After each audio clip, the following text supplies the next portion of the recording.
लगाइले रंग। तो दोस्तों अभी आप लोग आई होप कुछ वीडियो को देख ही लिए होंगे जो कि बहुत ही बड़ा एक एकदम होली का ब्लॉकबस्टर वीडियो आप सभी के बीच सतीश दास जी लाने वाले हैं। और मतलब दोस्तों जिस तरह से शूटिंग सेट से वीडियो एंड फोटो वायरल हो रहा है, मुझे लग रहा है कि ये गाना जैसे ही रिलीज होगा खोट्टा इंडस्ट्री पर, वैसे ही मतलब ये गाना वायरल होने का एकदम चांस ही चांस है। जी हाँ दोस्तों, जो कि ये सॉन्ग को अपनी मधुर आवाज में सिंगिंग किए झारखंड के superstar tiger Satish Das ji and Payal Rajvansh ji ने। और ये वीडियो में आप सभी के बीच सतीश दास जी एंड खुशी राज जी देखने को मिलने वाला है। जी हाँ दोस्तों, तो सबसे पहले मैं आप सभी को शूटिंग सेट से कुछ वीडियो एंड फोटो को दिखाना चाहता हूँ जो कि किस तरह से वहां पर शूट किया जा रहा है, जो कि अभी भी शूट किया ही जा रहा है। तो पहले आप लोग को वो वीडियो एंड फोटो को देख लीजिए।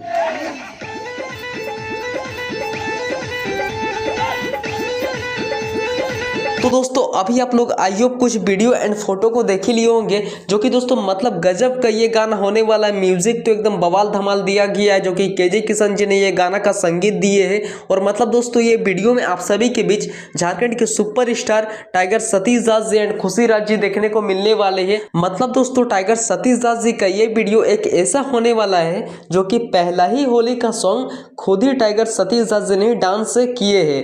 मतलब गजब का ये वीडियो को शूट किया जा रहा। तो प्लीज आप लोग अभी तक ये वीडियो को नहीं देखे तो प्लीज आप लोग मेरे चैनल को सब्सक्राइब कर दीजिए। और वो गाना अभी ओटीटी में चढ़ भी चुका है। थैंक यू दोस्तों।